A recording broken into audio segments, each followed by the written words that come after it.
Good morning. The character that I want to look at today is Caleb. How many of you have heard of Caleb? Okay, so a few of you. So Caleb, his name means dog. Okay, so yeah. I don't know if we have, I do know one person named Caleb, so it's like, oops. But the deeper meaning is attack dog. So when we think of Caleb, think of junkyard dog, Doberman, German Shepherd, not a Chihuahua. Okay, so attack dog, Caleb. So to understand Caleb, we have to back up and look at how God created the nation of Israel and why he created them. So what I'm going to do is give you a summary of what the first 5 books of the Bible tell us. So Genesis through Deuteronomy. We're just going to summarize through there and help you to understand what God's doing with the Israelites, and that'll lead us up to Caleb so we have a good context of where he's coming from. So where I'd like to start is with Abram. Many of you have heard of Abram. The first place we hear of him is in Genesis, and God asks Abram to move. So if you see this map up here, currently in the story, Abram's down here in Ur. Many of you are familiar with the Persian Gulf today. So that's right here. So Ur is basically Iraq, Iran today. So it's that area in the Middle East. But Abram's down here. God says to him, pick up everything you have, take your family, and I'm going to show you a land that will be yours. So think about that for a second. You're sitting at home, maybe working in your garden. God says to you, pick up everything, even your mother-in-law. Take her and the rest of your family and start on this trek that I'm going to take you on. Now, God says, I'm not going to show you everything at once. I'm going to tell you just what you need to know. So we got to remember that Abram's taking a huge step here in faith. Okay? He's just taking one step. And then God's giving him the next step. Okay? He's not, what we would say, backing down. He's not giving tons of excuses to God and saying, I can't do this. I got to keep working on. I got vegetables growing in this garden. I can't let them fade away. Okay? I got a life here where I'm living. So think of, in your own mind, what Abraham, this is Abram. Eventually God changes his name to Abraham. Think what Abraham's thinking. Okay? It's hard for him, but he wants to obey. So as the story goes, he leaves Ur. We know he stopped in Haran. Eventually he moves down to Shechem. And then over time, there's a famine in Egypt. Abraham goes down to, there's a famine in the Promised Land. Abraham moves to Egypt. He stays there for a while, and then eventually he moves back up to the Promised Land, which is we call Canaan. Okay, so a couple other things about Abe. He's 75 years old when God asks him to move out of his home and go. So I don't know, anybody here close to that age? Nick? Boy, you look young. So, I guess from the the guys that I know, I don't know how many people at that age would be willing to take off and move, because you got to remember, they didn't have trains, planes, cars, right?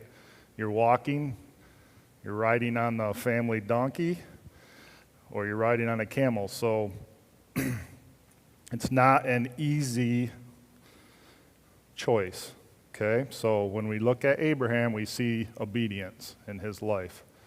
He's saying, okay, God, I am willing to do what you asked me to do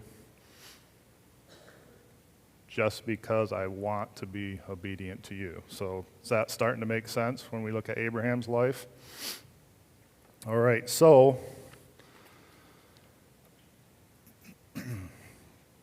Abraham has a son named Isaac. Isaac has a son named Jacob. So Isaac is Abraham's son, Jacob is Abraham's grandson. During their life, God comes to them and tells them, hey, I made a promise to Abraham. When I asked him to leave his home and go to this land that I was going to show him, I promised him that I would give him this land of his own for him and his descendants, and I would make him a blessing to the world. I would make his name great. So basically what he's doing is he's saying to Isaac and Jacob, I want to reaffirm that promise that I made with you two. So your descendants will someday own what we call the promised land. Your descendants will be a blessing to all the nations. All right? Then we find out that Jacob, he has 12 sons who eventually will become the 12 tribes of Israel. God changes Jacob's name to Israel, and then eventually his 12 sons become the leaders of those tribes. So Jacob has a son named Joseph. Joseph, through God's planning and calling, Joseph is placed as a supervisor in an Egyptian's, we would say basically their home, what they own. He's a supervisor for a guy, a high up official in Egypt, okay? And through that, because God placed him there, eventually Jacob gets moved by God because of a famine in Canaan, the promised land. God tells Jacob, I need you to go to Egypt, live under the protection of your son, Joseph, for a certain amount of time until this famine passes, okay? So we got to look back now. We got Abraham, his son Isaac, his son Jacob. Jacob has a son Joseph. God asks Jacob, please take your family. And at that time, Jacob's family, what we would call the Israelites, there was around 70 of them.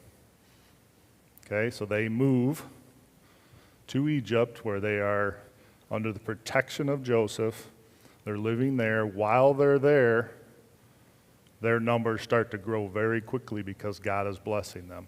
Okay, so he is doing exactly what he had promised way back to Abraham. He said, I will make your family great. Your descendants will be blessed. Okay, so we're to this point where the Israelites, as a nation, there's only 70 people that we know of, okay? So then, they're growing very quickly in the land of Egypt. The Egyptians are getting nervous, if you think about it. It's your land to the Egyptians. You now have Israelites that their numbers are growing very, very, very quickly, and they're starting to fear that, wow, these guys kind of are a threat to us. Okay, so the Egyptians now make the Israelites their slaves. And we know from some of our readings they are slaves for over 400 years. Okay, so Israelites are in Egypt. Their numbers are growing. We know that they're getting close to 2 million people. And then a guy named Moses comes on the scene. So God calls Moses. He says, I want you to basically rescue my people, the Israelites, from Egypt and take them to the promised land, which is Canaan, that I have promised to give you and your descendants. Okay, so now you got Moses, and you got to be thinking, okay, what is Moses thinking? 2 million people. You want me to lead them across a desert to a land that you say you're going to give us. Okay, so have any of you ever been on taken your, we'll say like a kindergarten class or your kids' class on one of those field trip days? So it's been a long time since I've done that, but so what I'm picturing is 20, 30 kids, kindergartners. Day starts out great. Everybody's happy. Everybody's excited. About noon, everybody's hungry. I'm hungry. I'm hungry. I'm hungry. Then I'm tired. And they're dragging on your leg. They want food. The complaining, I'm too hot. She's touching me. He's touching me. All of this, right? So that's just with a group of 20 to 30 kids. So imagine 2 million people out in the hot desert. And the Bible clearly tells us they were discontent, they were grumbling, they were complaining, and Moses is doing his very best to be obedient and stick with these guys. He didn't just say, phooey on you guys and walk away. Okay, so kind of picture that in your mind. So Moses says, all right, God, I'm willing to go ahead and help you with this rescue plan, what the Bible calls the Exodus, and lead these 2 million people out of Egypt to the land which you're about to give us. So we know that Moses is obedient. So first off, the first thing he does is God tells him, as you can see here, Egypt, if you don't know, so like I said earlier, Iran, Iraq over here. Egypt is in South Africa. So you have Egypt here. The city of Goshen, or the area of Goshen, is where the Israelites are. So Moses, with God's leading, he's leading them through this desert. They make many stops, but one of the main stops is Mount Sinai, and that's where God gives Moses some of the laws, okay? So he's trying his best to keep these people in hand, not letting them get out of control type of thing. So after that, they get some laws, they leave Sinai, they go up to a place called Kadesh Barnea, which is on the southern border. So here's Canaan. You can see that southern border of the promised land right here. So they're right there, not far from there. Okay? So Moses got them there. Now we know the Bible tells us they are there in a 2-year period. Okay, so think about that. Kind of remember that in the back of your mind. They've gotten that far in 2 years. And then God says, go ahead and take possession of the land I'm going to give you. So he's basically saying, he's giving them a direct command. Go, take the land that I'm giving you. Okay, super simple. Go take it. I'm going to be there. I'm going to fight with you, fight for you. No questions asked, okay? So what happens? I told you that they love to gripe, complain, grumble. First thing they say to Moses is, can we send 10 spies in to check it out first? And Moses goes to God, comes back, yep, we can do that. Here's one thought we have to think of, though, before they go in here. God gave them a direct command. Did he ever ask for their opinion? Did he say, go ahead and take the land, but before you go, or while you're there, let me know what you're thinking about the fact that these guys are going to be big, strong warriors. Okay? He didn't ask any of that. He said, go take the land. But the people, they're questioning. And they're saying, okay, God's telling us to go do this, but we want to send 12 spies in first to kind of give us an idea what we're up against. So Moses tells them that's okay. Go ahead and send the 10 spies. So Moses picks 12 guys, a kind of a representative or a leader from each tribe. If you remember back, I said Jacob's name was changed to Israel. Those 12 sons of his lead us to the 12 tribes of Israel. They will be leaders of that. So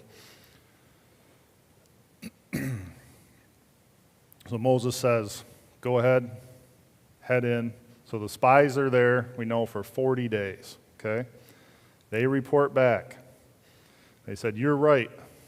What God has been telling us, the land is fruitful, but it has these inhabitants called the Canaanites.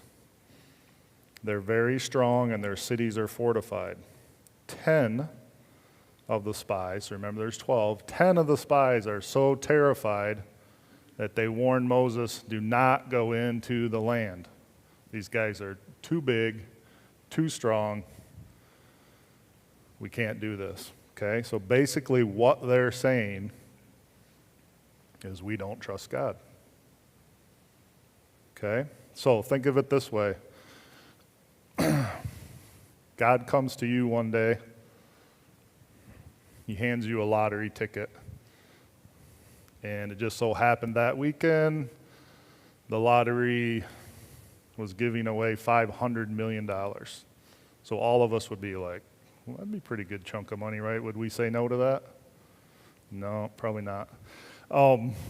God gives you this winning ticket. He says, Braylon, all you got to do is go pick it up. Okay, so just like he's saying to the Israelites, go take possession of the land I've given you. Go pick it up. You already won. Just go pick it up. Israelites, we see they're questioning it. So Braylon, he's going, well, that's a lot of stacks of money. I don't know if I have a vehicle big enough, God. I don't know. That's a lot of work loading all that cash. I'm not sure. You're thinking $500 million, and you're questioning, should I go pick it up? So that's what these guys are saying, okay? God has given them a great opportunity to take possession of their land and start ministering for him, okay? Just like God said to Braylon, I'm giving you $500 million to use however you want, and you're going to question about whether or not it's too difficult to go get it because you might have to put some effort or some work into it. Okay, so we're not trusting God. Is that making sense? Okay, so Spies come back. They're warning Moses, don't send our people in there. These guys are too big, too strong. There's 2 guys that went along with the 12. One guy's name was Joshua. He was basically second in command under Moses, who someday, when after Moses dies, Joshua is the guy that we know leads the Israelites into Canaan and fights the battles with his armies under God's control. Okay? So Joshua's one of the 12. One of his friends is Caleb. Okay, so we're 2 Caleb. We know that Caleb was, at that time, representing the tribe of Judah. So, you got the 12 guys come back. 10 of them are saying, we're not thinking this is a good idea. We should not go into Canaan and try to fight these guys. They're too big, too strong. Caleb steps up. What did we say Caleb's name meant? Tack dog, okay? So, yeah. So, do you think when Caleb steps up, and this is what Caleb said, he said, we should by all means go up and take possession. Think of what I just said. His name means what? Attack dog. Do you think he said, guys, I don't know, I think we should go. We got to picture him. His teeth are showing. He's like, we got to go get this. God said, go take possession. Does that make sense? Okay? He's not saying, I'm going to just whimper away here. He's saying, God gave me my name for a reason. I'm an attack dog. If God made this promise, I'm going to go get it. Does that make sense? So Caleb steps up. He says, we should by all means go and take this. He remembered God's promises from clear back to the time of Abraham, Isaac, Jacob, all the patriarchs that we talk about in the Bible. He's saying, God said he would give us this land, and by golly, I'm going to go get it. I'm not going to back down. I'm not going to be disobedient. I am going to trust God's promises and step out in faith. So you got a picture. You got 2 guys that want to do it. The rest of the group is saying this ain't a good idea. Okay? So the people are disagreeing.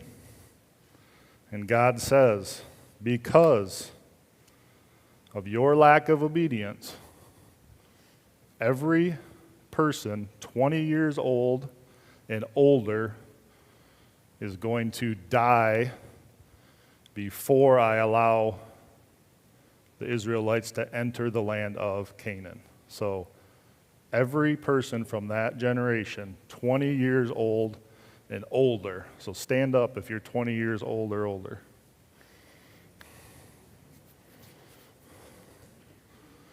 So you can see you're the majority, and God is saying to you, because you are disobedient to me, you can go ahead and sit.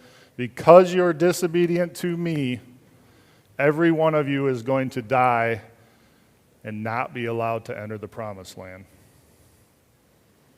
So we look at that sometimes and we say, man, he takes this serious. So we got to look at why. Why does God take obedience so seriously? So when I study the Bible, tell me if you agree with this, obedience tells God we trust his authority and we believe he knows what's best for us. So obedience is telling God we trust his authority and we believe he knows what's best for us. Do you agree with that?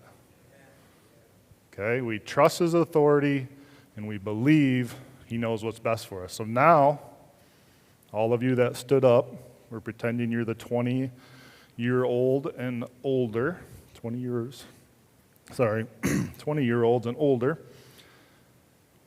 You are saying you don't agree with what God said, so you're being disobedient. So we just said what obedience was, right? So what is disobedience? Exactly. You just said to God, I do not trust you, and I do not know that, or I do not believe that you know what's best for me. Think about that. Especially those of you that say we're a Christian. Oh, don't sit down, AJ. Perfect timing.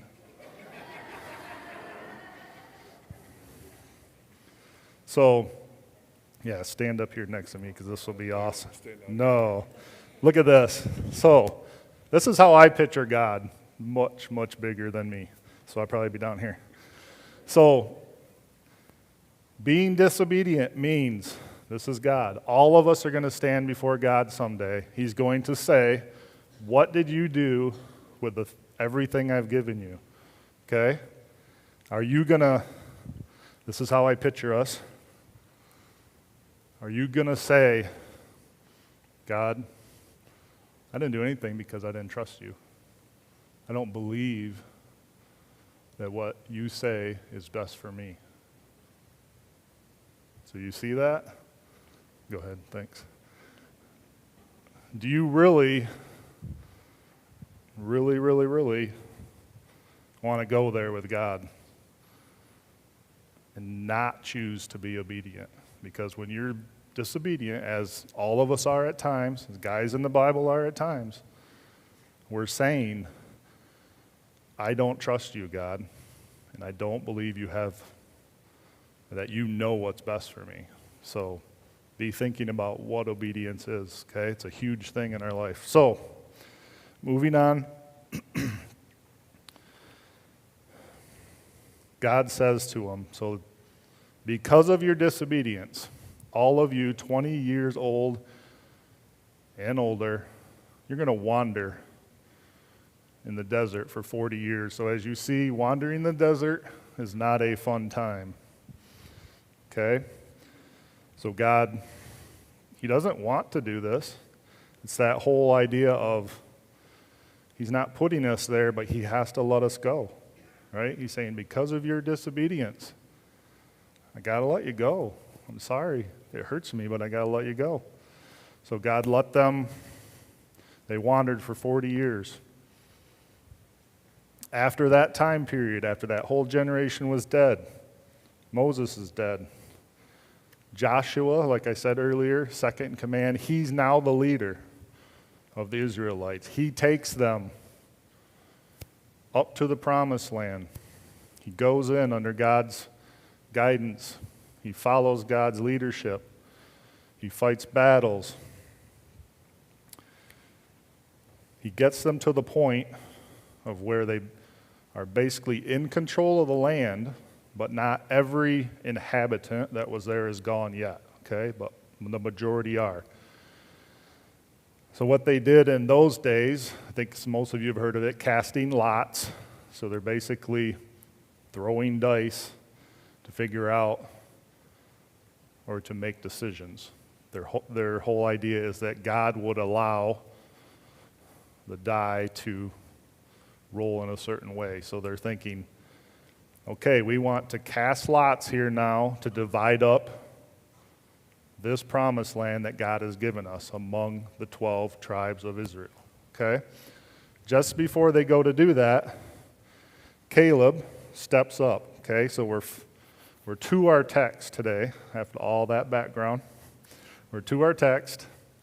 So if you wanted to turn to Joshua 14, verses 6 through 14. So again, that's Joshua 14, 6 through 14.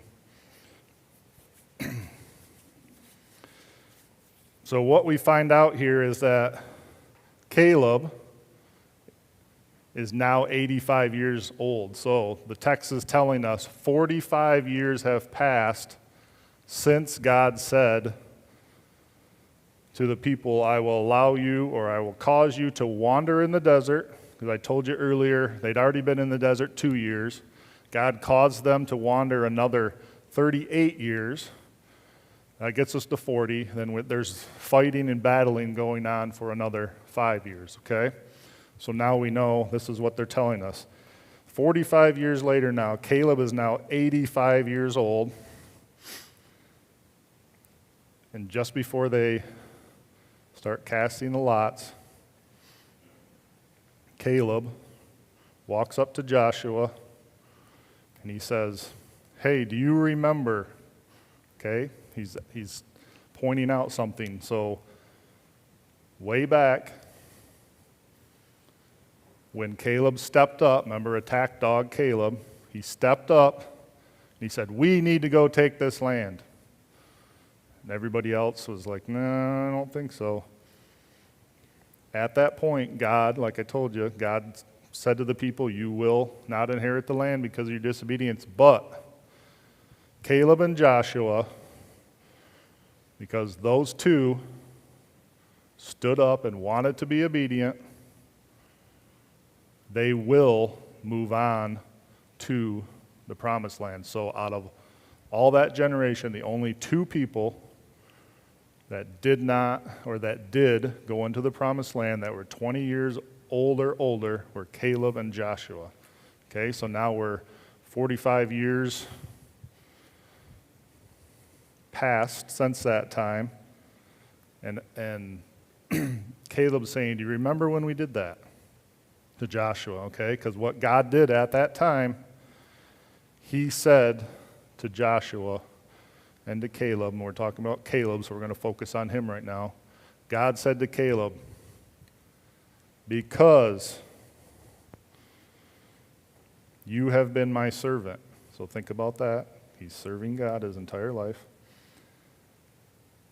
He says, because you have been my servant, because you have a different spirit than all the other people, you're being obedient, and you have followed me wholeheartedly, okay, with your entire heart, not partially. You didn't make excuses and do some of the things God asked.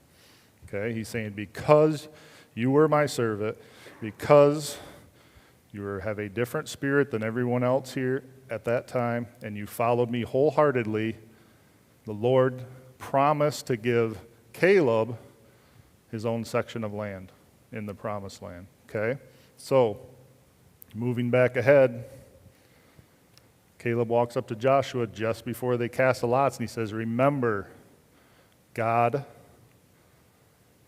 promised me, because of my obedience and because I followed him wholeheartedly, that he was going to give me a chunk of land. So in verse 11, so we're looking at Joshua 14:11, Caleb says, remember, he's 85 years old, I am still as strong in faith and body, even though I am much older. So he's basically saying, I have not forgotten what God promised me way back then, and I am willing, I'm just as strong in my faith to God as I was back then, and I'm just as strong physically as I was back then, and I want to be obedient to God, and for that reason, in verse 12, Caleb says, give me part of the hill country. Okay, now depending on your translation, it could say hill country, it could say mountain. Okay, so basically Caleb is saying, I want that mountain. And what he's referring to when he says hill country is a section of land that includes a city called Hebron.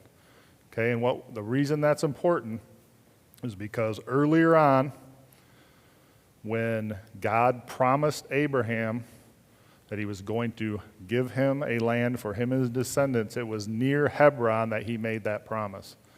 So it's a place of historical importance for Caleb, okay? Second reason he wanted it is because, you remember we talked about Abraham, Isaac, Jacob. There's a cave located in Israel, still there today, in the land of Canaan that we're talking about, called the Cave of Machpelah. That cave is where Abraham, Jacob, Isaac, their wives are all buried there. Okay, so another place of historical importance. So there's a couple reasons, but the main reason that Caleb is saying, give me this mountain, is because 45 years earlier, that's one of the exact same places that he went and the other 10 spies said, those are some big people, some strong people. The cities are fortified. There is no way we can defeat that. But Caleb, remember what we said his name means? Attack dog. He remembered what God's promise was, that the descendants of Abraham would get this land. Okay? And so the promise is still in his head. He's saying, I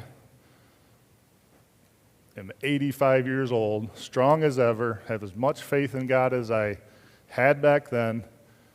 Give me that mountain. I'm going to go take it. Does that make sense? Where what his thinking is, okay? So,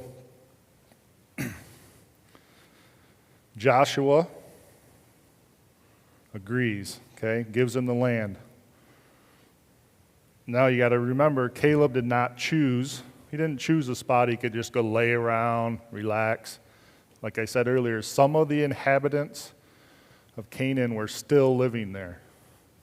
So he had some battling to do. But he was not backing down. He was saying, God promised us this. And because I want to be obedient, I'm going to do whatever I have to do to fulfill that promise with God working through me. All right? So, like I said, Joshua gives them the land. Caleb wants to be obedient. He goes, he takes the land for the reasons that I told you about Hebron. Here's what I want you to think about, talk about at your table right now. So we know what Caleb's mountain was. We know what the one promise that God made to Abraham and all his descendants was that land would be their land. And because they were fearful and chose not to take possession of it, Caleb now is stepping up, attack dog Caleb, and he's saying, we're going to get this, and we're going to fulfill, with God's help, what he promised us, okay? So at your tables, talk about if you could accomplish anything at all, okay? There's no failure here at all. Accomplish anything for God, what would it be? So if God, just like he said to Caleb, this land is going to be yours, Caleb fought for his entire life to get that. So talk about at your table, what is one thing that maybe God has put on your heart, and failure's not an option, what would be your mountain? Does that make sense? So talk about something God has laid on your heart that he wants you to be obedient and fight for, okay? Could be simple things as moving to a different area. Could be something as simple as God's asking me to change jobs.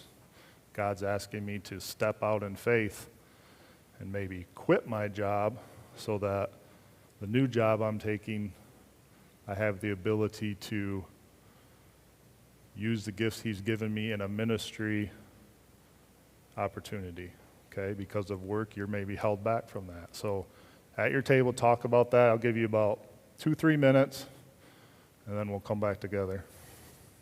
Go.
All right, let's come back together here real quick.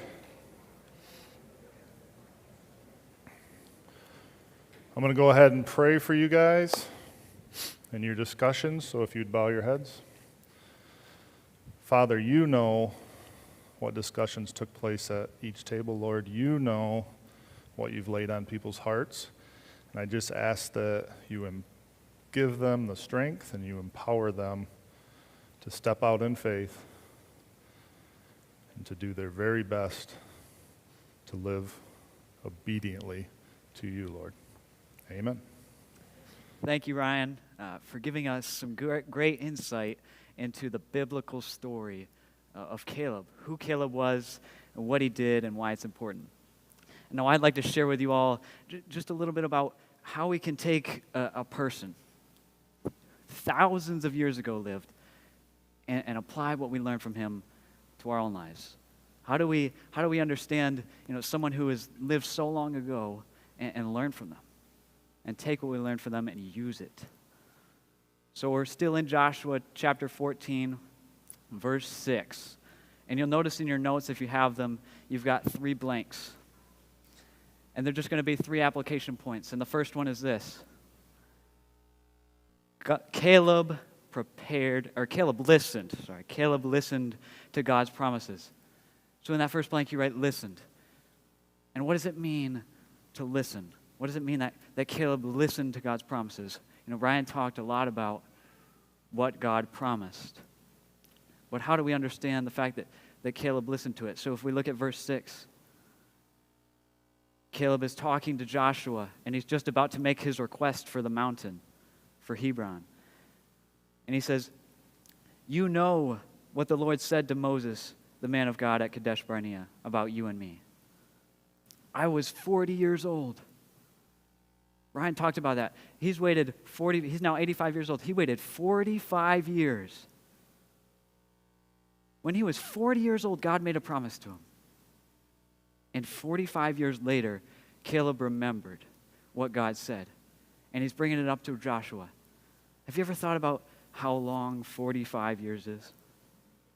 45 years is a long time. Let's do some math. It's 2021.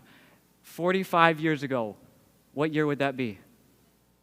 1976.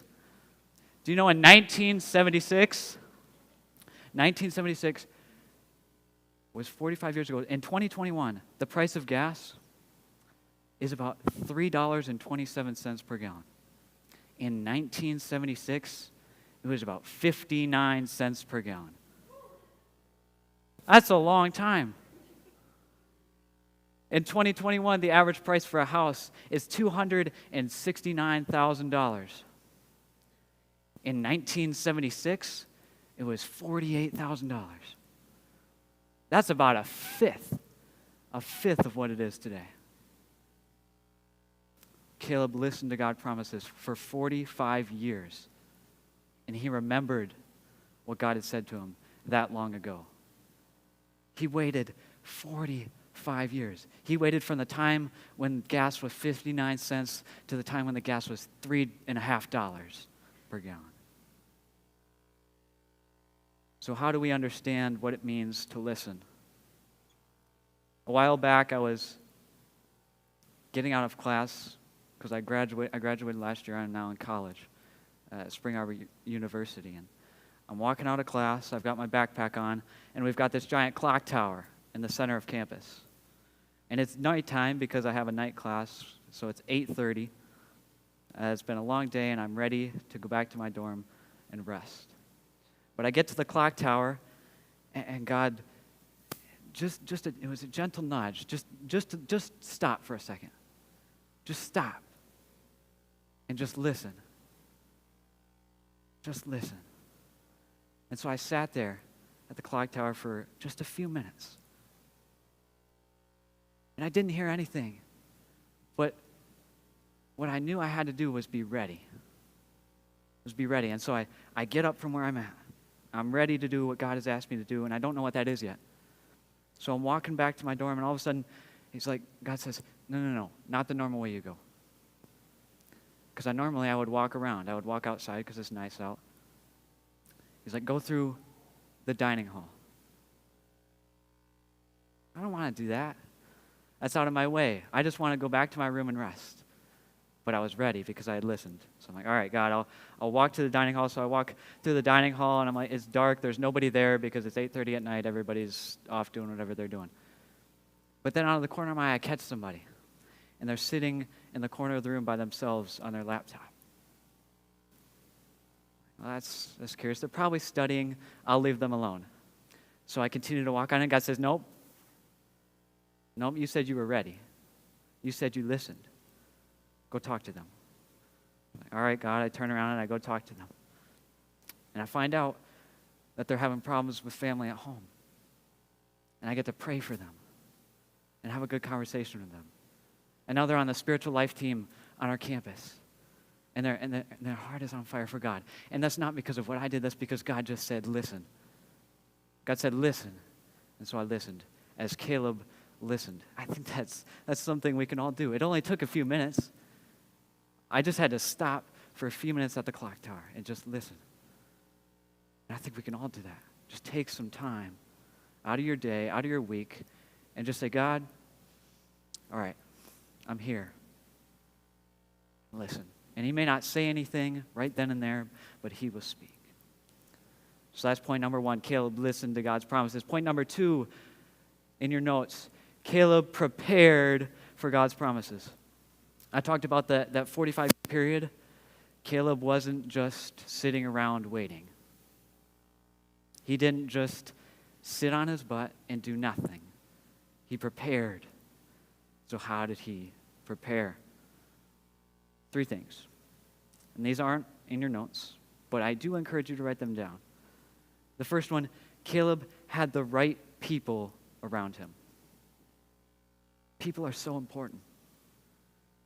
Oftentimes, we look at characters in the Bible and we just think about Abraham. Wow, how amazing was Abraham? How amazing was Joshua?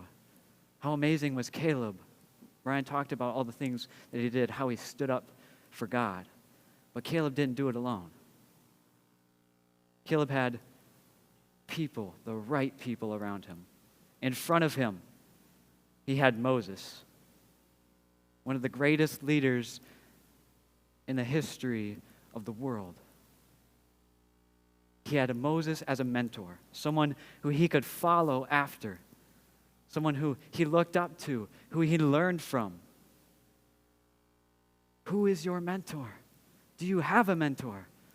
We all do in some capacity. Maybe it's your father. Maybe it's your mother. Maybe it's someone at school. Maybe it was a teacher. Maybe it's your boss at work. And that's kind of weird. But maybe it's your boss at work.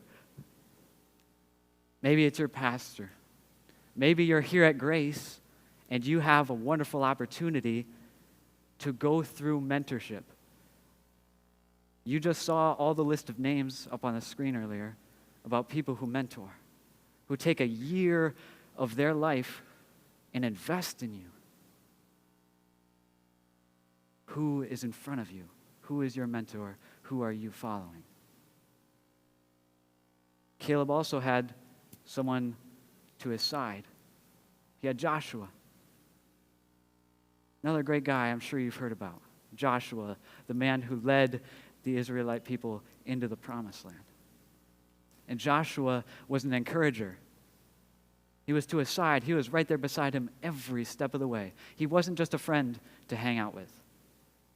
And that's the thing you've got to understand. You have to have people in your life that you don't just talk to about work. You don't just talk to about sports.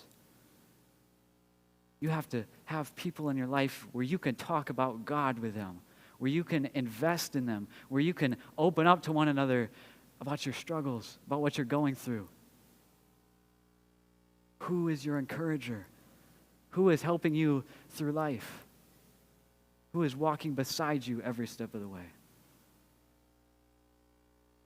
And then the third, who's following you? Caleb had a lot of people following him. We know thousands of years ago, Caleb lived, and how we're still talking about him today. He had so many people following behind him, following his example. And you may not think anyone's following you, but they are. For parents, it's your kids. They see everything you do. And they will follow in your example. If you're not a parent, there's plenty of people watching what you're doing, seeing everything that you do. You're here at this church, at Grace, and you have people watching what you're doing, looking to you as an example of how to live a godly life. So who's following you? Who's behind you? Who do you want to set that example for? And then we move on. So Caleb had the right people around him. The second one under this is Caleb had the right heart and head. Caleb had a desire to listen to God. He had a desire to follow after God. He wasn't just walking through the motions. Ryan talked about how Caleb is the attack dog. And he didn't get wrapped up in all the minuscule details like the Israelite people did. They were like, oh, those people there, they're too strong. They're too strong. But if we look back at Joshua 14, verse 10, Caleb says, now then, just as the Lord promised, he has kept me alive for 45 years. I am still as strong today as the day Moses sent me out. I am still as strong today, 45 years later. He didn't get caught up in the minuscule details. He said, God has given me a promise, and I'm going to take it. Also, Caleb, if you think about it, he's an honorable mention. He's number 2. He's not number 1. Joshua's number 1. Caleb has been there the entire time. Who stood up when all the spies didn't? Caleb stood up for God. Caleb did that. Caleb gave a good report. Caleb said, let's go up and take the land. Caleb was by Moses' side. Caleb was following Moses. And all the while, Caleb and Joshua are together. But Moses didn't choose Caleb. Moses chose Joshua to be number 1, to be the guy who led the people into the promised land, to be the guy that people talked about all the time. Caleb didn't care. Caleb didn't sit around and mope. Have you ever been number 2? Has someone ever gotten a promotion that you thought you deserved? Have you ever been second on the soccer team? Second on the basketball team? Have you ever gotten second chair in music? Are you going to sit around and say, God, I deserve that number 1 spot? Or are you going to use what God has given you and say, I'm going to take that mountain that God promised me? And then thirdly, under this category, Caleb had the desire to be the right person. Ryan mentioned how Caleb was of a different spirit. And it was evident Caleb was God's servant. When all the people were so focused on the world, Caleb was focused on God. God said this, I believe what he said. Your third and last blank that you have. Caleb acted upon God's promises. He acted upon all this listening, all this preparation, everything that he's gone through up to this point. It's nothing if he doesn't follow through. It's nothing if he doesn't act. Caleb could have said, Joshua, why don't you go send someone? I'm 85 years old. I don't think I should be out fighting. But he didn't say that. He said, I'll go. I'm as strong today as I was 45 years ago. So Caleb claimed an area to serve God. I told you I graduated last year, and I'm going to Spring Arbor, and my entire life, I wanted to do something with numbers because that's who I was. I was a math person. And so I was going into finance. And in the first week of college, you always get the joke about how when you get to college, you'll change your major at least 4 times, right? Well, I changed my major in the first week I was at college. I was going to a Christian college where I was going to be more than a few $1,000s in debt. And I was going to go into finance because I'm like, God, I'll go to the Christian college, but I want to make some money so I can pay for it. And God said, no. I want you to be a pastor. I said, me? I'm the quiet guy who sits in front and doesn't say much. How could I be a pastor? How could I stand in front of people and share your word? How can I do that? And he said, you can't. But I can. I claimed an area to serve God. And it wasn't of my fruition. It wasn't my calling. It was God calling me. And I had to take a risk. I had to call my mom and tell her that I was thousands of dollars in debt and I was going to be a pastor. How are you going to pay for that? I don't know. I thought you were going to.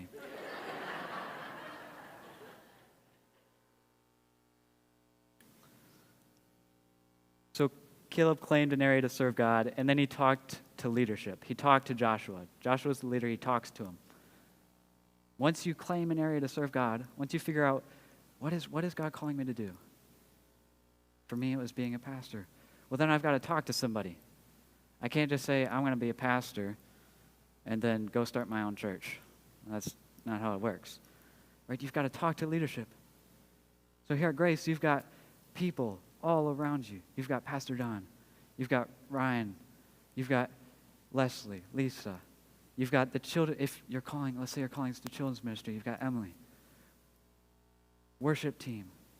You have leaders who you talk to, and they will help you. They will guide you, because we can't do this alone. For me, I can't just say I want to be a pastor and then have no training. I've got to work with people. So I worked with my chaplain on campus. Worked with Ryan and Pastor Don about how do I get involved? How do I prepare for what God is calling me to do? And then Caleb followed through. So you've chosen an area. You say, I want to work in children's ministry.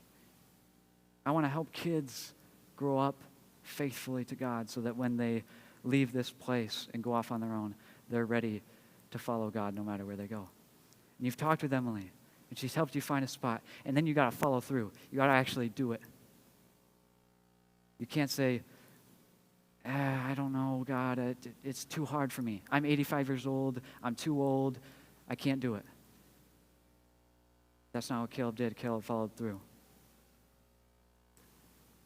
Caleb followed through. And if you look at your Bibles, Joshua 14, there's an interesting passage here at the end in verse 14 that says, the land had rest from the war. The land had rest. And what's interesting about that is we already said Joshua conquered the land. So there's still war going on because there's still Canaanites in the land. And once Caleb followed through, once Caleb took that promise, once Caleb took the mountain, then the land had rest. Let me ask you a question. Does our land, our country, have rest? No. Does America have peace right now? No. So what do? How do we fix that? How do we bring rest to the land? I want you to take your eyes off me for a second. I know that's hard, but I want you to look at the person next to you. And then I want you to look at the person across from you at your table. And I want you to look at every person at your table And then after you've done that, I want you to look at the table next to you. And I want you to look at the table across from you. Until you've looked at every person in this church, or in this auditorium right now. Just look around and see their faces.